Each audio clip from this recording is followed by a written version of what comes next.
Election commission द्वारा हरियाणा की 2 लोकसभा करनाल और फरीदाबाद सीटों की ईवीएम की चेकिंग की अनुमति देने के बाद फरीदाबाद के जिला निर्वाचन अधिकारी विक्रम यादव ने कहा कि सुप्रीम कोर्ट की डायरेक्शन के बाद इलेक्शन कमीशन ने ये गाइडलाइन दी हुई है जिसके तहत यदि किसी पार्टी या उसके कैंडिडेट जो कि दूसरे या तीसरे नंबर पर रहे हैं, अगर वो ईवीएम की चेकिंग या वेरिफिकेशन कराना चाहते हैं तो अपनी एप्लीकेशन दे सकते हैं।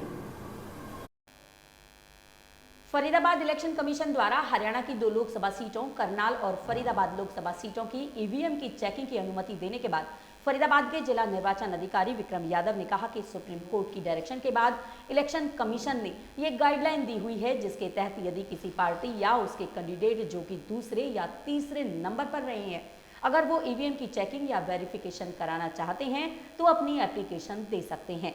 इसी गाइडलाइन को ध्यान में रखते हुए फरीदाबाद के एक प्रत्याशी ने एप्लीकेशन दी थी जिसके तहत इलेक्शन कमीशन भेजा गया। इलेक्शन कमीशन के नियमों के अनुसार कार्यवाही की जा रही है।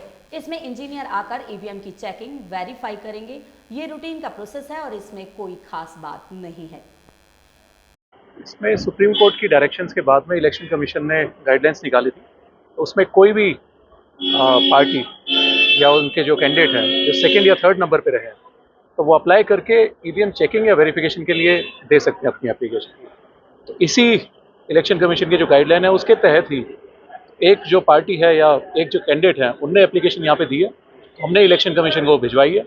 तो इलेक्शन कमीशन के नियम अनुसार जो उन्होंने गाइडलाइंस निकाली है उसके तहत आगे कार्रवाई करी जाएगी। क्या होता क्या है ऐसे केस में, मतलब किस तरह इसमें हमारी तरफ से एप्लीकेशन फॉरवर्ड कर दी गई थी, तो उसमें बेल के इंजीनियर्स आएंगे तो वो आके एक बार वेरीफाई करेंगे। तो एक ये नॉर्मल रूटीन का प्रोसेस है, क्योंकि सुप्रीम कोर्ट की डायरेक्शन थी उसके अनुसार इलेक्शन कमीशन ने आगे कहा है करने के लिए।